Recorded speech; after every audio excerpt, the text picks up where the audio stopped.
are new viewer of my channel, you are welcome to my channel. Today I am going to discuss about coplanar and non-coplanar vectors. Coplanar and non-coplanar vectors. अब तपाईहरुले बुझ्नु पर्यो coplanar भनेको के हो, non coplanar भनेको के हो। कुनै पनि सिस्टम अफ द भेक्टर्स छ, धेरैवटा भेक्टर छ र त्यो धेरैवटा भेक्टरहरुलाई कोप्लानर भेक्टर भन्नको लागि त्यो सबै भेक्टरहरुसँग प्यारलल हुने गरी अर्को कुनै एउटा प्लेन ड्रा गर्न सकिन्छ भने त्यो भेक्टरहरुलाई चाहिँ हामी कोप्लानर भेक्टर भन्छौं। Any system of vector of is called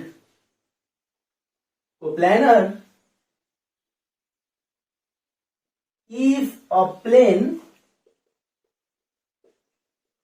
can be drawn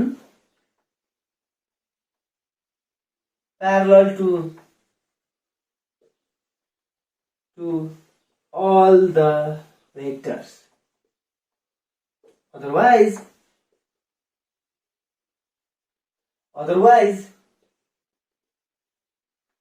these vectors are called non-coplanar. इसको मतलब हुन्छ जस्तै हामीसँग एउटा भेक्टर यता छ, अर्को भेक्टर यता छ, अर्को भेक्टर यता छ। हेर्नुस् त यो सबै अहिले व्हाइट बोर्डमा छ भनेको एउटै प्लेनमा छ। अब हामी यो सबै भेक्टर सिस्टम अफ द भेक्टरसँग प्यारलल हुने गरी मेरो यो हात भएको ठाउँमा एउटा यस्तो कुनै एउटा प्लेन राख्न सकिन्छ जुन प्लेन यो तीनटै भेक्टरहरुसँग प्यारलल हुन्छ। यसरी दिएको सिस्टम अफ द भेक्टरसँग प्यारलल हुने गरी कुनै एउटा प्लेन जुन प्लेन सबै भेक्टरसँग प्यारलल हुन्छ भने त्यस्तो खालको भेक्टरको सिस्टमलाई हामी coplanar vector भन्छौं।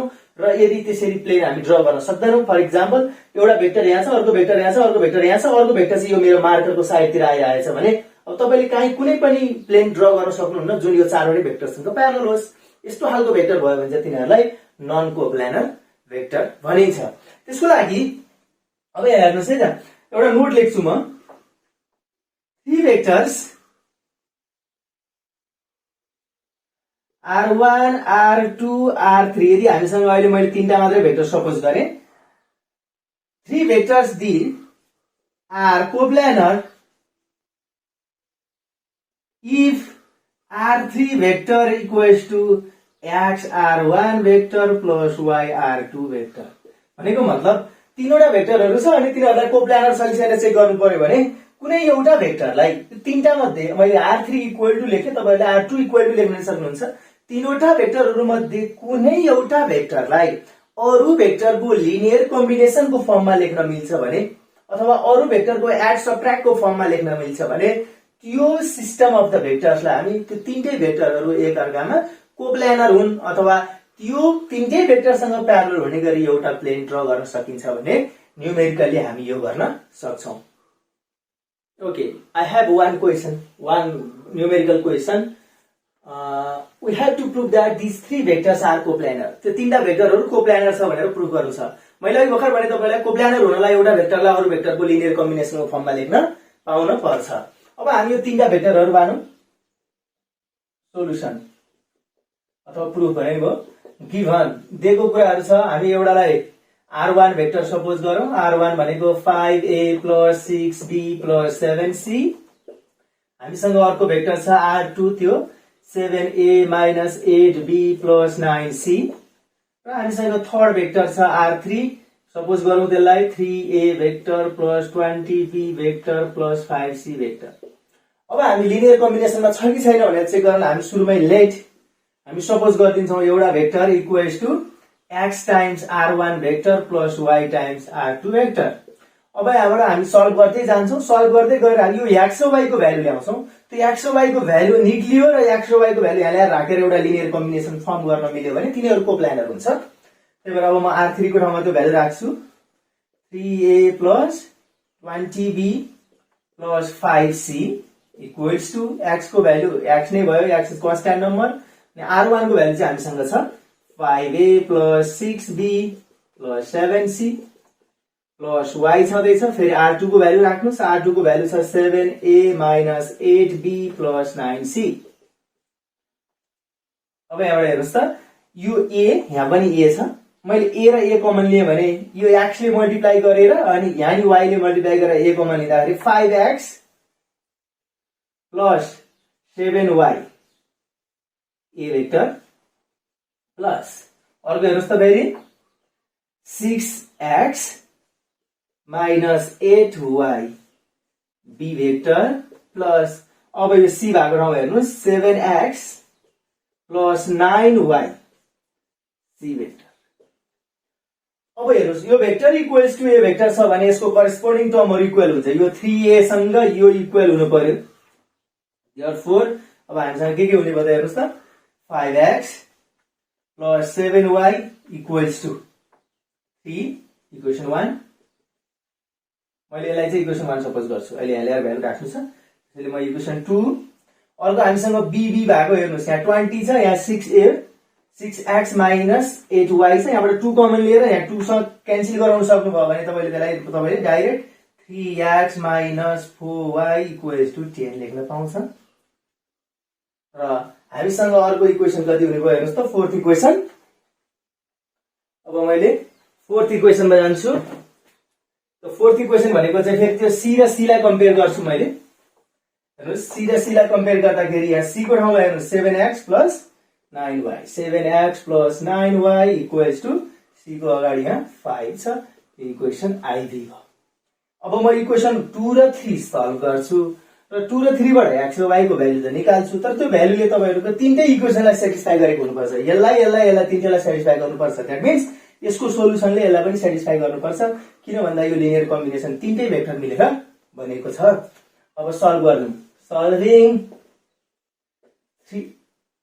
Second equation and third equation.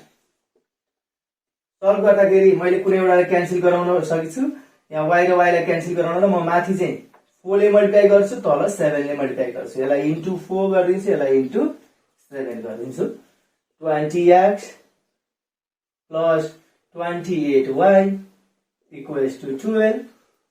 त्यस्तै यहाँ तल जानुस्, 7 3 जा 21x minus 28y equals to 70। Cancel गर्नु भयो भने यो कति हुने भयो त, 41x इक्वल्स टु कति 82। देयरफोर x को भ्यालु आयो 2।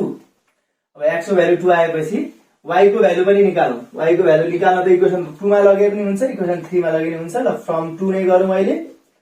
फ्रम 2 सेकेन्ड इक्वेसनमा जानुस्, 5 into 2 plus 7y equals to 3. 7y equals to 3 minus 10. y equals to minus 7 by 7 equals to minus 1. x को भ्यालु 2 आयो, y को भ्यालु minus 1 आयो।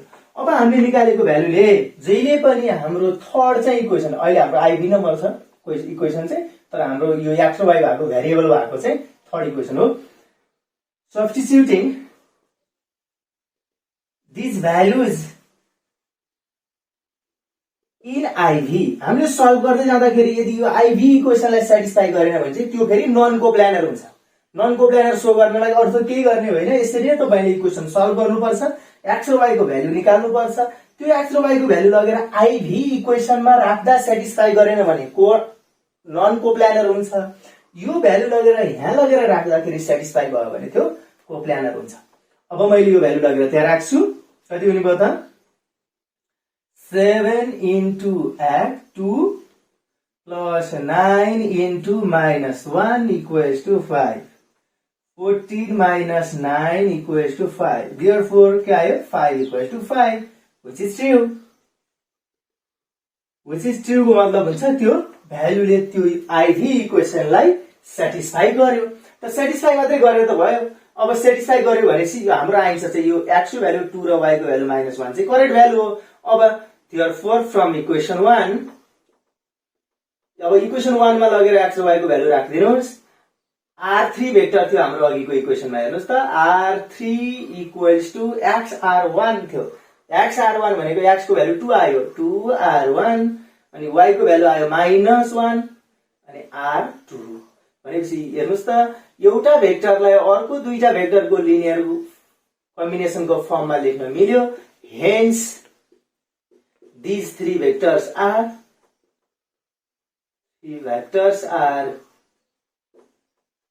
coplanar vectors. कोप्लानर यसरी हामी कोप्लानर हो कि नन कोप्लानर हो भनेर प्रुफ गर्न सक्छौं नन कोप्लानर सो गर्नु पर्यो भने चाहिँ यसरी नै सल्भ गरेर x र y को भ्यालु निकाल्ने हो त्यो x र y को भ्यालुले यदि यो इक्वेसनलाई स्याटिस्फाई गरेन भने नन कोप्लानर हो अब यसरी तपाईले कोप्लानर र नन कोप्लानर सो गर्न सक्नुहुन्छ थ्यांक यू फर वाचिङ